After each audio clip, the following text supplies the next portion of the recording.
Essa quinta-feira, dia 4 de setembro, é um dia muito importante para Bruno Henrique. Por quê? Para quem não sabe, ele será julgado pelo STJD a partir das 9 horas da manhã. Olá pessoal, mais um vídeo aqui no canal Vene Casagrande. Estamos na data FIFA, o futebol brasileiro está parado, mas o canal Vene Casagrande não para, pelo contrário, é vídeo atrás de vídeo com informações importantes do Flamengo para vocês ficarem atualizados de tudo que está acontecendo. E essa quinta-feira, dia 4 de setembro, é um dia muito importante para Bruno Henrique. Por quê? Para quem não sabe, ele será julgado pelo STJD a partir das 9 horas da manhã, por conta daquele suposto cartão amarelo forçado para beneficiar apostadores. E a gente vai falar sobre esse assunto. Qual pode ser a pena do jogador, caso ele seja considerado culpado nessa situação? Nós vamos trazer essas informações. Vamos falar também do balanço financeiro do Flamengo na janela. O Flamengo, nessa janela de transferência, melhorou o elenco, pelo menos na minha concepção, o elenco está bem melhor, mas gastou menos do que arrecadou com vendas e mesmo assim melhorou o elenco. Pois é, a gente vai relembrar para vocês aqui as negociações, quanto o Flamengo ganhou com vendas, com saída de jogadores e quanto o Flamengo gastou com contratações de jogadores. Isso tudo e muito mais no vídeo de agora, mas antes eu gostaria de pedir para você se inscrever no canal, soltar o dedo no like, ativar a notificação, compartilhar o vídeo com todo mundo, para todo mundo ficar sabendo de tudo que acontece dentro do Flamengo. Vamos para as informações. Eu vou começar com esse balanço financeiro aí da janela de transferência do Flamengo.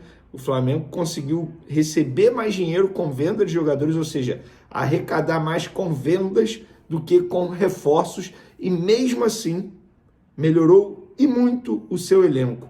De 2019 para cá, eu não tenho dúvidas, é o melhor elenco que o Flamengo tem, sem sombra de dúvidas. É por isso que eu falo, você torcedor rubro-negro, você tem que ficar extremamente motivado, animado, otimista com o Flamengo, não só nessa temporada, porque as contratações que vieram, amigo, são jogadores que vão render bastante nos próximos anos. Vamos para as informações.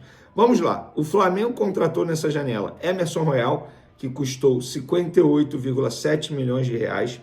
Saul, que chegou sem custo de operação ao Flamengo. O Flamengo só negociou salário e luvas. Carrascal, que o Flamengo pagou 12 milhões de euros, que dá em torno de 76,8 milhões de reais. E Samuel Lino, que é o preço fixo de 22 milhões de euros, 141,5 milhões de reais.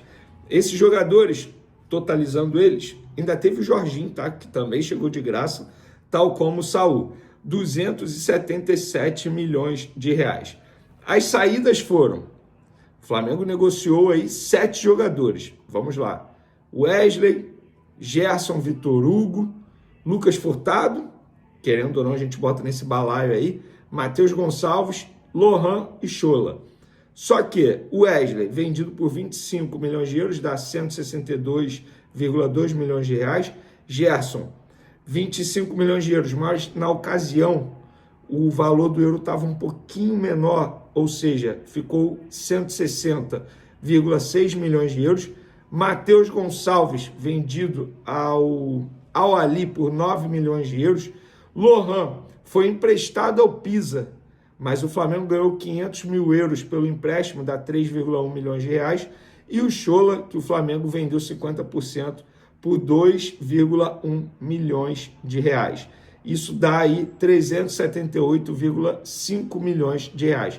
Ou seja, o Flamengo ganhou mais com as saídas, com jogadores que não eram utilizados, não estavam sendo muito utilizados, exceto o Wesley, obviamente, dois jogadores considerados titulares, mas Matheus Gonçalves, Lohan, Schola, Lucas Furtado não eram utilizados pelo técnico Felipe Luiz.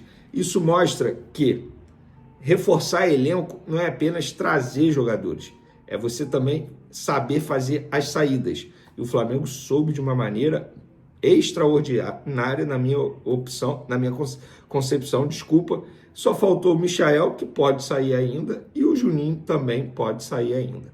Galera, no meu último vídeo, eu falei sobre versão Arrascaeta 2019, Arrascaeta 2025. Vou trazer um fato aqui para vocês. Arrascaeta, com 17 gols nessa temporada e 3 assistências, está a 1 gol de igualar o seu ano mais artilheiro na carreira, que foi em 2019, quando ele fez 18 tentos e deu 19 assistências. Então, eu vou deixar a pergunta para vocês e vocês vão comentar à vontade. Arrascaeta vive o melhor ano da carreira ou será difícil superar 2019? Podem comentar à vontade. Eu já falei o que eu penso. Para mim, ele vive o melhor ano da carreira dele em todos os sentidos. Dentro e fora de campo, maturidade, liderança, faixa de capitão, camisa 10. E dentro de campo ele está sendo super decisivo. E agora vocês podem comentar à vontade. Para finalizar nosso vídeo, galera, nessa quinta-feira, dia 4 de setembro, dia muito importante para Bruno Henrique, porque ele será julgado no começo dessa manhã, 9 horas da manhã, no STJD, aqui no Rio de Janeiro, por supostamente ter forçado um cartão amarelo e beneficiar apostadores em 2023, naquele jogo contra o Santos, no estádio Mané Garrincha. Vamos lá. E ele pode ser punido. Ele foi denunciado pela Procuradoria do STJD em vários artigos, tá? Vários mesmo. E as penas acumuladas vão de suspensão de 360, ou seja, 1 ano, a 720 dias, 2 anos. E suspensão de 12 a 24 partidas e 3 multas de 100 a 100 mil reais. Então ele pode pegar 2 anos de suspensão, galera. Ou até 24 partidas. Gente, assim, torcer para que isso não aconteça. Porque se isso acontecer, estamos falando de um Bruno Henrique já com uma certa idade avançada. E se ele ficar 2 anos parados, como vai ser o retorno desse jogador? Obviamente, não vai voltar muito bem. E se voltar, porque a gente não sabe qual vai ser a decisão, caso ele tome essa suspensão de 2 anos. Agora, o que me chama a atenção, e assim, sem juízo de valores, tá? Pelo amor de Deus, não estou aqui dizendo que o STJD está errado, mas me chama a atenção a agilidade para resolver a situação do Bruno Henrique e a falta de agilidade para resolver as pendências financeiras de clubes que devem outros clubes aqui no Brasil. É o caso do Atlético Mineiro devendo ao Cuiabá, do Internacional devendo ao Flamengo, do Santos devendo ao Cuiabá, e a CNRD, uma demora danada. O Flamengo entrou com uma ação contra o Internacional há 10 meses e até agora nada. Então, assim, por que não é a mesma agilidade para resolver os 2 casos? O Internacional acabou de vender um atacante, Wesley, por 54 milhões de reais. Por que a CBF não interfere, não se mexe e, entre aspas, obriga o clube a pagar uma dívida com outro clube? Tendo em vista que a CNRD já julgou que o Internacional tem que pagar o Flamengo. Então fica aqui o questionamento para vocês. Tamo junto, galera. Torcer para que nada aconteça com o Bruno Henrique. E é isso. A gente vai trazendo as atualizações aqui para vocês. Valeu, fui, até o próximo vídeo. Abraço!